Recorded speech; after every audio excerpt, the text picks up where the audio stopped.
হায় রে ভাই, অপু বিশ্বাস এটা কি করছে? একের পর এক অপু বিশ্বাস যেন সবাইকে অবাক করে দিয়েছে। বর্তমানে একটি কথা না বললে নয়, বাংলাদেশ ঢালিউড ইন্ডাস্ট্রির একমাত্র ব্যস্ত নায়িকা অপু বিশ্বাস। গতকালকে একটি সিনেমার মহরতে অপু বিশ্বাস উপস্থিত হয়।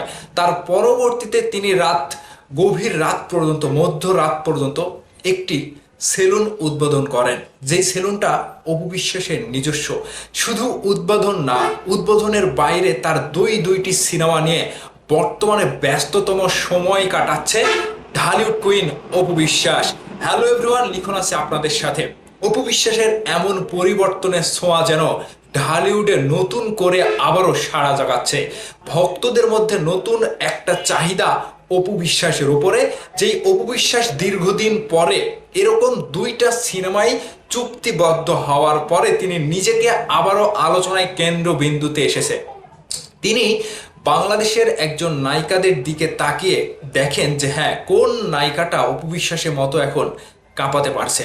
বাংলাদেশের অনেক নায়িকাই, বেশিরভাগ নায়িকাই যখন বাংলাদেশের ইন্ডাস্ট্রিতে কাজ না পেয়ে তারা বিদেশে পাড়ি জমাচ্ছে, সেই বাংলাদেশের ইন্ডাস্ট্রিতেই কিন্তু অপু বিশ্বাস এখনো কাজ করে যাচ্ছে। কাজের মধ্য দিয়ে কিন্তু তিনি নিজেকে প্রমাণ করছে দর্শকের কাছে, এবং নতুনত্বর ছোঁয়ায় অপু বিশ্বাস কিভাবে আবারও যে দর্শকের ভালোবাসায় দুইটা সিনেমায় নিজেকে যুক্ত করেছে, এটা হচ্ছে ঢালিউডের ব্যস্ততম নায়িকার নতুন একটি ধামাকা এবং নতুন পথ চলার যে একটা মাধ্যম অপু বিশ্বাস কিন্তু সেটা তৈরি করে নিয়েছে। দেখেন, অনেকেই কিন্তু বাংলাদেশে কাজ পাচ্ছে না, বিশেষ করে শাকিব খানের সাথে দু একটা কাজ হচ্ছে, তাছাড়া কিন্তু আর কোনো নায়িকার কাজ হচ্ছে না। ঠিক সেই জায়গা থেকে অপু বিশ্বাস বেছে নিয়েছে সজলকে, বেছে নিয়েছে আদর আজাদকে। এর মধ্য দিয়ে দুইটা সিনেমার পরিচালক প্রযোজক অপু বিশ্বাসকে পেয়ে কিন্তু বিশাল বড় একটা আশার মুখ দেখছে যে এই সিনেমা দুটি যখন রিলিজ করা হবে, বিশেষ করে অপু বিশ্বাসের যে জনপ্রিয়তা রয়েছে, দর্শকের যে একটা ভালোবাসা রয়েছে, ঠিক সেই জায়গা থেকে অপু বিশ্বাস কিন্তু বারংবার নিজেকে 24 ঘন্টা জিম করে নিজেকে পরিবর্তন করেছে। এটা কিন্তু ভক্তদের জন্য বিশাল বড় একটা চমক হতে পারে, কিংবা সবাইকে অবাক করার মতন ঘটনা কিন্তু অপু বিশ্বাস ঘটিয়ে দিচ্ছে যে এই বয়সটা যেটা চলছে, অপু বিশ্বাসের এখন কিন্তু অবসরে যাওয়ার কথা, কিংবা সিনেমার বাইরে ব্যবসা নিয়ে, পরিবার নিয়ে সময় কাটানোর কথা, কিন্তু স্টিল নাও তিনি এখনো কাজের মধ্যে দিয়েই নিজেকে প্রেজেন্ট করছে, এবং কাজের মধ্য দিয়ে কিন্তু নিজেকে ব্যস্ততম নায়িকা হিসেবে ঢালিউডে আবারও পরিচয় করে দিচ্ছে। ঠিক এখান থেকে অন্যান্য নায়িকা, যেরকম আপনি বুবলির কথাই যদি বলেন, তার কিন্তু এখন হাতে কাজ নাই। তিনি শুধু ওই দু একটা শোরুম উদ্বোধন করছে কিংবা কোনো প্রোগ্রামে যাচ্ছে, এর বাইরে কিন্তু সিনেমার কাজে কিন্তু বুবলি যাচ্ছে না।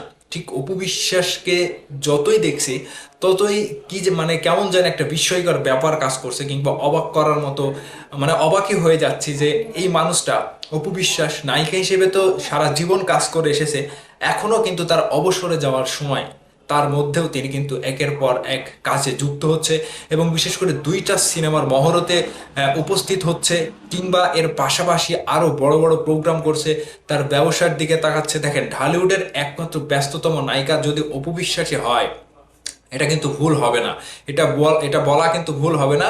ঠিক আমরা চাই এভাবে ইন্ডাস্ট্রির সাথে লেগে থেকে অপু বিশ্বাস যেভাবে কাজ করছে, প্রত্যেকটা চলচ্চিত্র শিল্পী এরকমভাবে ইন্ডাস্ট্রিকে উন্নতি করার লক্ষ্যে, কিংবা ইন্ডাস্ট্রির পাশাপাশি থেকে নিজের কাজ পরিচালনা করা উচিত।